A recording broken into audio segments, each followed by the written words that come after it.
I am so excited to be talking to you today about donation form design. It might seem like a really silly topic to get excited about, but it is one of my favorites, and I have a lot to share with you today. So let's just go ahead and get started. If you are not familiar with me, my name is Abby. I'm part of the team at Neon One. And if you're not familiar with Neon One, we are a software platform that provides fundraising tools and services to nonprofits.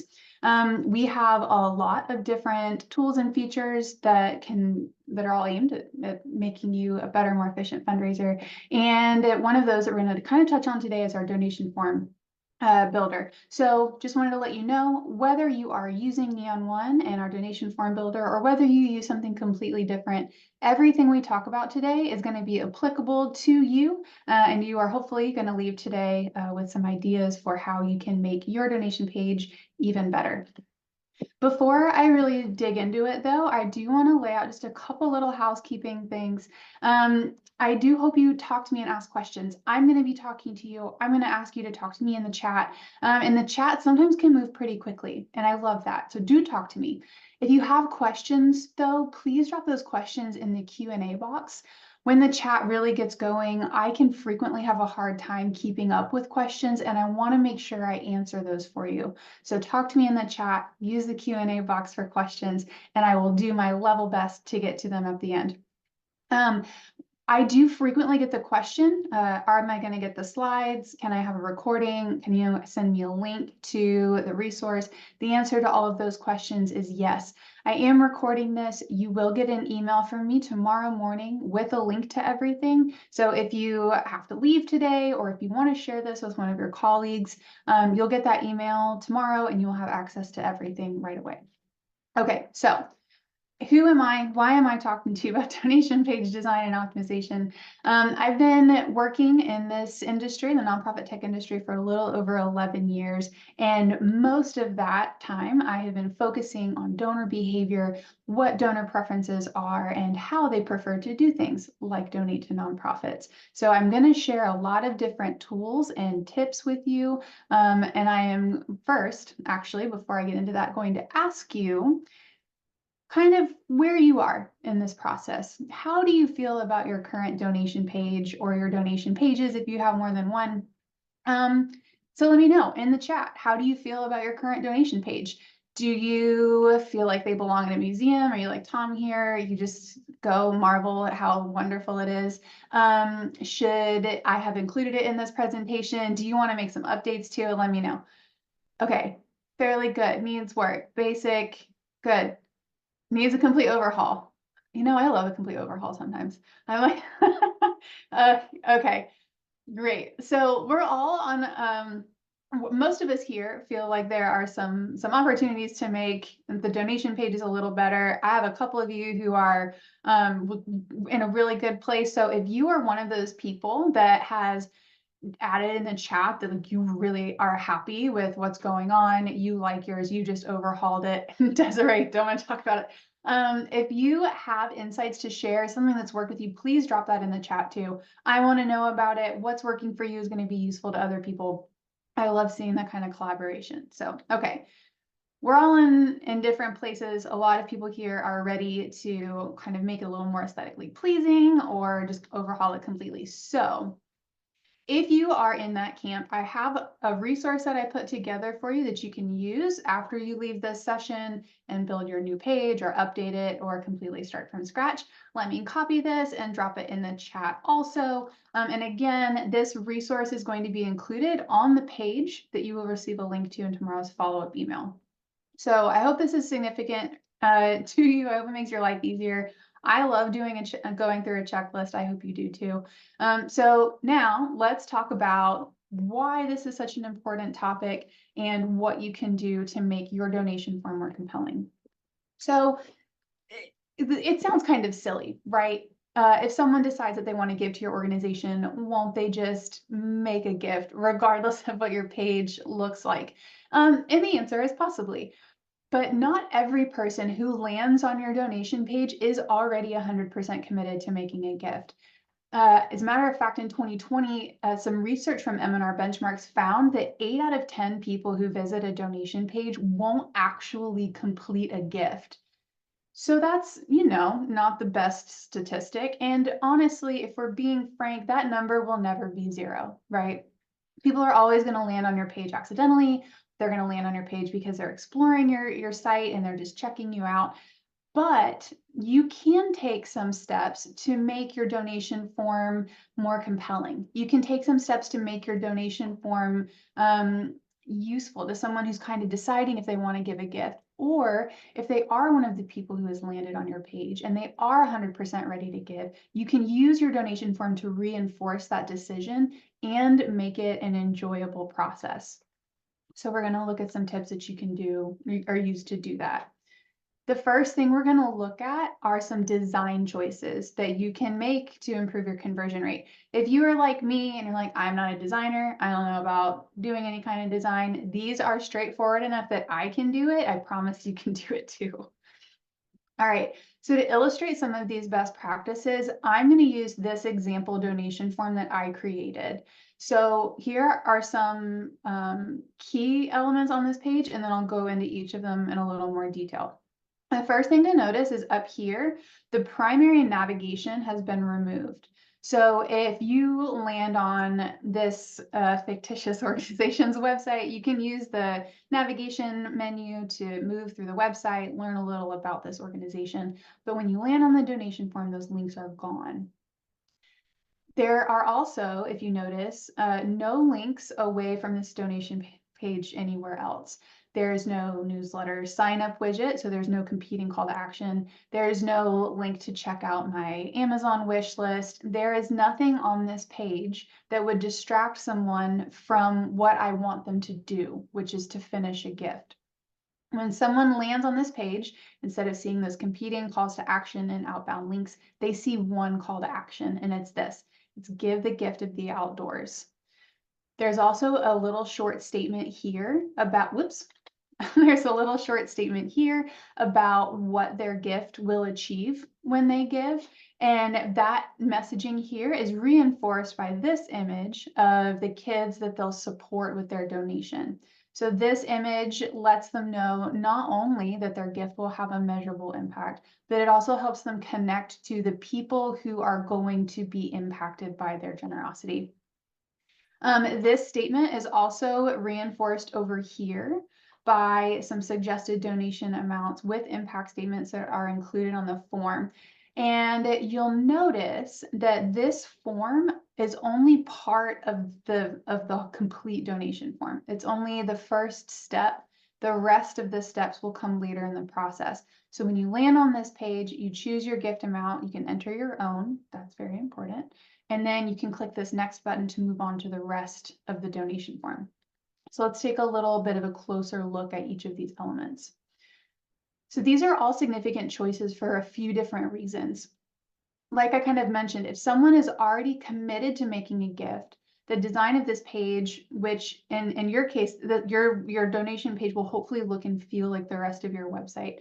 It signals to them that they are indeed in the right place to make a donation. If I had a really beautiful website and then someone clicked on my donate button and they are just dropped on a plain white page that doesn't have any kind of imagery or the logo or the brand colors or anything like that, that could be a little jarring. It feels a little disruptive. It's disjointed feeling. So using the look and feel of the rest of your website on your donation page will create a sense of continuity that is really reassuring for your donors. So the words and images on this page, including those impact statements with the suggested donation amounts I showed you a minute ago, those actually will help you achieve a few goals. So if someone has already decided to give, or if they're not 100% committed, but they're like 80% of the way there, those design elements reinforce that instinct to make a gift. If someone is undecided, if they maybe read an appeal on, I don't know, maybe your Facebook profile and they click over to your donation page, they haven't 100% committed to making a gift, that these elements make a pretty compelling case for support. That may be the little push they need to really finally make that decision to complete a gift. And if someone is completely unfamiliar with your organization, maybe they saw an ad and clicked over to it, or maybe one of their friends or family members posted about your work and then included a link to your donation page. If someone is very unfamiliar with you, these elements help them understand who you are and what you do and what will happen if they decide to give to you in the future. So these elements are really simple. I didn't include a ton of content on the page. I didn't include a whole slideshow of pictures, but they're very thoughtfully chosen small elements that can make a big impact on someone regardless of where they are in their donor journey, and regardless of how familiar they are with your organization.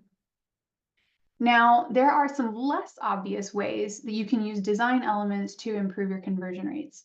So one that I kind of alluded to earlier, the donation page that I put together doesn't include outbound links, so links away from the donation page. And it also doesn't include design elements that could distract someone from completing a gift. So those are important. We want to keep people focused on the task at hand. Um, Another is that instead of showing the entire donation form with all of the form fields at one time, you're going to walk the donor through the donation process in a series of smaller steps. Now, that bit is really important. How many of you have been fundraising for more than like 5 years? I'm just curious. Let me know. And the reason I ask is because when I began working in this industry 11 years ago, it was best practice to let someone complete a gift all at one time without having to click through multiple steps. So do you remember that being best practice? Because I do. Um, so, okay, cool. We got some people on the same page. Great. That best practice has changed. Today, splitting a donation form into smaller steps is more effective, and your conversion rates will be better if you choose to use that format. And the reason this is the case is because seeing a long form all at once can feel intimidating or overwhelming, or if we're busy, it can just feel like it's too much, and I'll just think like, oh, well, I'll do that later, and then I forget and never come back to it.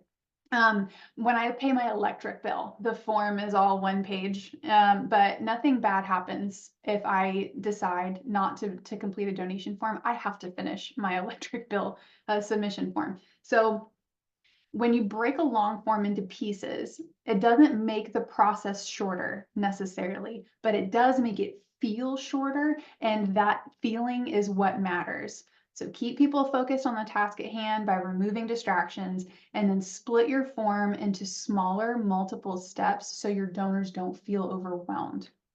Okay, we're going to talk a little more about that form. So having the multiple step format is an important part of optimizing the donation form that lives on your page. And there are some additional steps you can take to give your donors an even better experience. Right. The first is to give people options. So suggested donation amounts are one that I would really encourage you to try including on your form. And if you can, use some impact statements or some descriptions along with those suggested donation amounts. When you do that, you will help people understand how their gift will actually make a difference. And if you are thoughtful about it, you can even introduce newcomers to your organization a little bit more to the work that you actually do. So that's an important one. Yes, Danielle, the slides will be shared. You'll get an email from me tomorrow with a link to the recording and the slides and all the other resources. So when you've got the suggested donation amounts there, I'd also encourage you, and I didn't highlight it in this image, I'd also encourage you to enable recurring gifts on your donation form. If you have been listening to me much recently, or if you are getting Neon One's emails, you may have heard about the recurring giving report that just came out. If you haven't, the driving message of that study is that recurring donors are really, really valuable supporters, and doing everything you can to recruit recurring donors will benefit your organization. So as you're building your donation form, do try to remember to enable recurring donations. You may even be able to choose unique suggested donation amounts, and impact statements for your recurring gifts. Some other options you may want to include are maybe the ability to offset processing fees. So you may have seen it in the past or on other organizations' pages. You can give a little extra to help offset the cost of processing that transaction.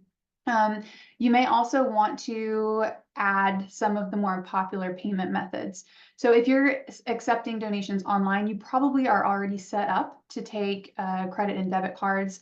I would also encourage you to consider enabling ACH or eCheck. And you may also want to, if your donors will use them, include services like PayPal or digital wallets. We are starting to see more and more people give that way. So if it's something that you know your donors are interested in, those are options you may want to consider including on your donation page. So I just talked a lot about options, but as you're adding these options, really focus on choosing a few thoughtful selections instead of giving people a lot of different choices. This is because of something called decision fatigue. If you have ever found yourself standing in the cereal aisle at the grocery store, getting really overwhelmed by all of the brands and flavors to choose from, you know that having too many options can be really overwhelming.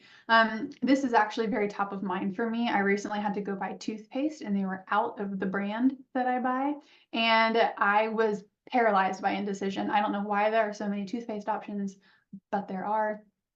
So your goal in adding these options is not to overwhelm your donors. It is to help them make decisions more easily, not to overwhelm them. So as you're choosing which options you're going to enable, do be intentional about choosing a handful of thoughtful ones instead of adding lots and lots and lots of different options. Okay, this is actually one of my favorite parts of donation form optimization because it's very subtle, but it can have a big impact on your donors. So a really important element of donation form optimization is signaling very subtly to your donors that you are keeping them safe after they give. People are very conscious of online security. If you've ever had a credit card compromised, I have recently, or if you've been caught up in a data leak, you know how important it is to feel safe when you are plugging in personal information and financial information on an online form. You can typically have a few subtle elements on your donation form that signals to people that you are keeping them safe. So one is to make sure that you have your donation form on an encrypted page. The easiest way to tell if you have your form on an encrypted page is to look at the URL up in the URL bar. If your URL has the HTTPS prefix, you're good. You have your donation form on a secure page. Most online fundraising platforms will do that for you, but it is nice to look because your donors are going to be looking to make sure that they are giving to you on an encrypted page. Another element that you may already have included on your donation form, I have it circled down here, is this little padlock icon. I want to say it was next after some agency did a study where they looked at conversion rates and found that on forms that have a little padlock icon here, the conversion rate was much higher. So based again on the system that you're using, you probably already have something like this included on your page. If you don't, if you are using a system that does not have this kind of security indicator on there, see if you can add some verbiage to your donation form to tell donors that you are keeping them safe. That's a really significant, it's a small but significant way to let people know that you're keeping them safe. Yes, Jeremy, this is something that is automatically included in any donation form that's built in Neon CRM. I would go look for it. The way that you can just make sure it's reflected on your page is as you're building it, just look at the preview, it should be right there. Another element that you may want to include are things like data and privacy policies. I've seen nonprofits go the extra mile and add some other trust indicators like badges that they get from GuideStar or Charity Navigator. It's a great way to signal to people that you're a trustworthy organization that will use their money well.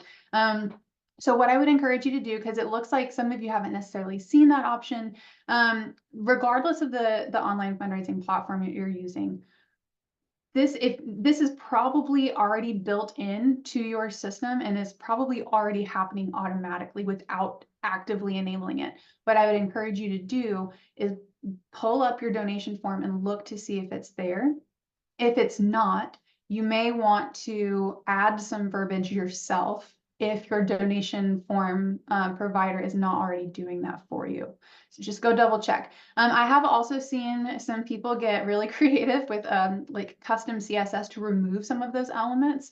I don't know how many of you coding wizards are on this call, that if you're tempted to use like custom code to override some of these choices, I would really encourage you not to do that. Because even though the secure payment icon is not necessarily, an eye-catching design element, it is an important way to signal to your donors that you're keeping them safe.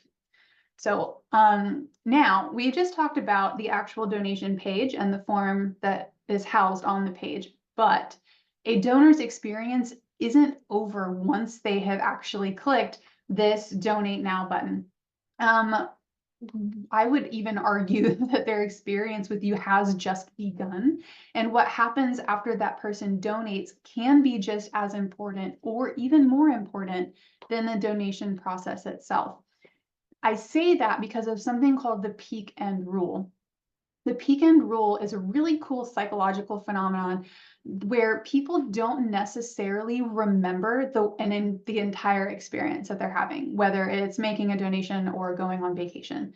The way they feel at the peak of the activity, in this case, the way they feel when they're inspired to give a gift to a favorite cause, and at the end of that activity. So in this case, what happens after they've completed their gift to you is more important and more memorable than the way they feel during other parts of the experience, like going through and filling out a donation form.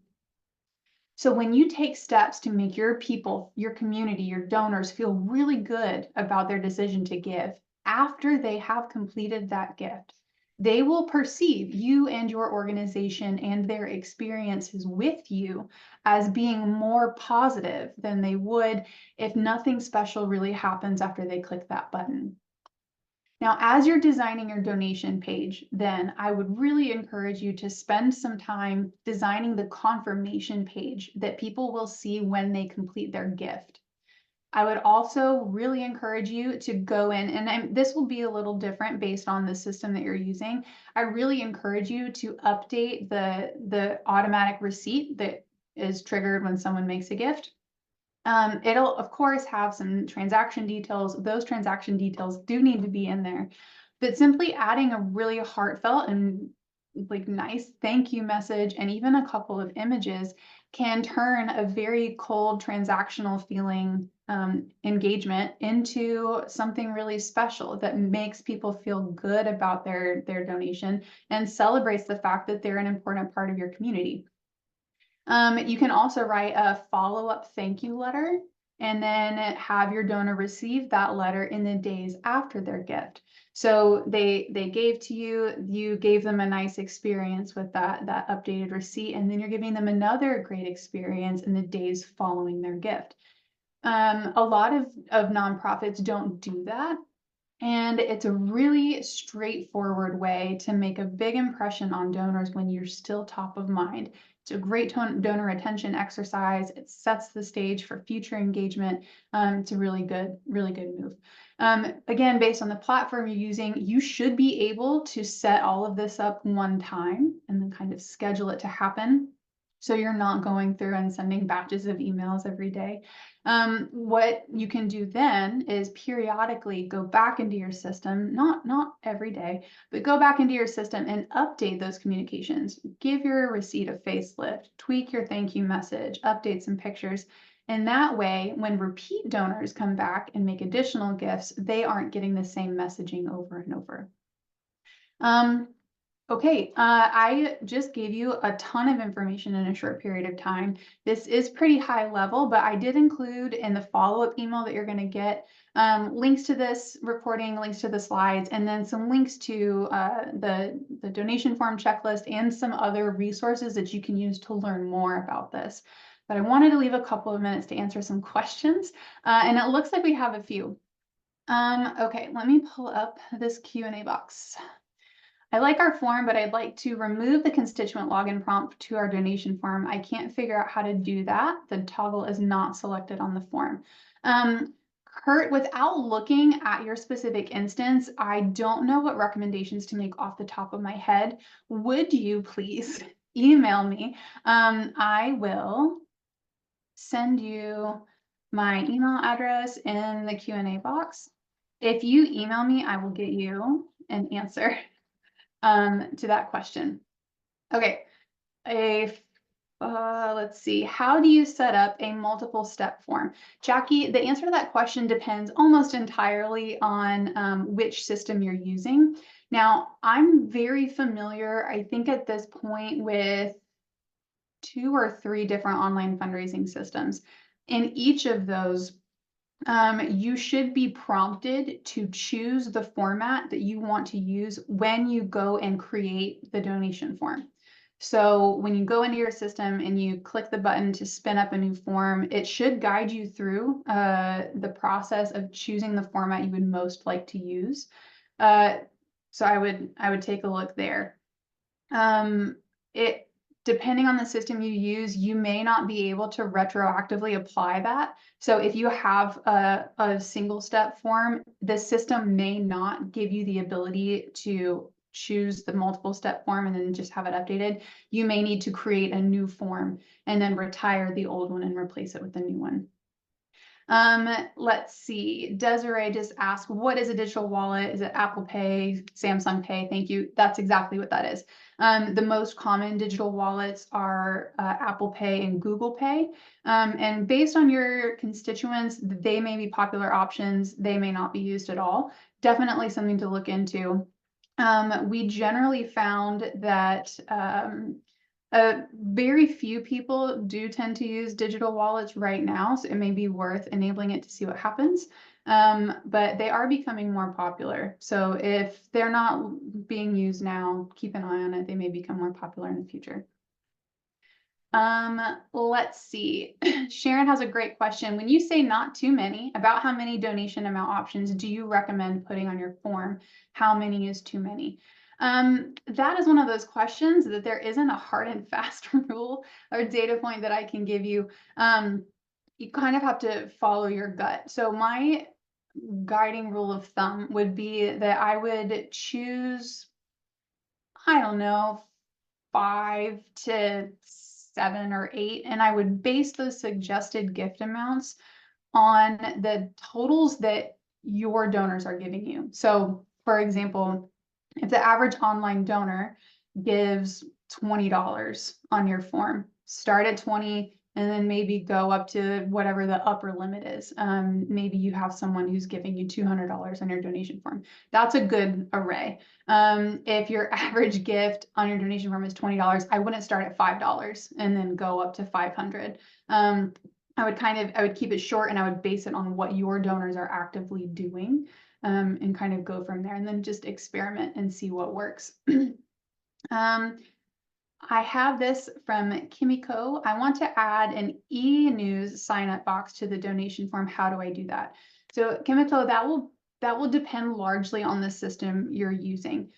The most common situation that I can think of would be to make that a field in your donation form, not a widget in the sidebar. You don't want to distract people from completing the donation form. What you can do, and this is as far as I know, is in any system that I've ever used or seen, including Neon CRM, there is the ability to make a checkbox option. So as someone is donating, they can say like, yes, I'd like to receive updates from this organization. So you should just be able to enable that. If you are using a system that doesn't have that as a feature that you can just turn on or off, you can probably set it up using a custom field. Let's see, Aaron just said, I made it an account form option and set it so if it gets checked, it automatically adds them to the newsletter. Aaron, that's perfect. And Kimiko, if you're using Neon Forms, you should be able to do that pretty easily while you're setting up the page. And then you can do what Aaron has done and make sure that if that is checked, that donor is automatically subscribed to your newsletter. Yes, I see. I'm just going to drop my email address in the chat because a few of you have asked me for it. That's my email address. If you have a question that I can't answer today, I will do my level best to get back to you with an answer. So we do have a lot of questions. So if nothing else, one thing that I would really encourage you to do if you are a Neon CRM user and you do have questions about setting up a donation form or building a donation form, we do have really extensive documentation. So if you go into the support center, you should be able to find articles that walk you through how to do a lot of these specific things. I reference our help documentation all the time. I did it while I was setting up these forms. It's really helpful. Okay. Let's see. I think we have most of these answered. This moved really fast. I am really thankful that you guys are asking all these questions. Oh, someone did ask, okay, is there a way that donors can select a tribute type, such as person or animal? Many people select donate in memory of past animals, and in order to send an acknowledgement, it asks them to enter first and last name. Kateri, I, off the top of my head, would need to, I don't know how to answer that off the top of my head. I would need to look at the back end and kind of figure that out. So you also can email me. Yes, there should be a way to do that. It may be a situation where you can update the default settings now in the tribute area, or you may be able to figure something out using a custom field. I'll have to look. Okay. You all, thank you so much. I know that it is after our time. I appreciate you hanging here with me. I do want to thank you so much for spending half an hour of your day with me. I know how busy you are. I know how intense fundraising can be. And I know that dedicating a portion of your afternoon to come listen to me and share ideas and ask questions is a big deal. So thank you so much. Keep an eye on your email. You will get an email from me tomorrow. It usually goes out around 10 o'clock in the morning Eastern with a link to the recording, the slides, the checklist, and a few other resources. So thank you so much. I will keep an eye on my own inbox for those of you who are going to email me with questions. You guys are the best, and I will talk to you very soon. All right. Bye.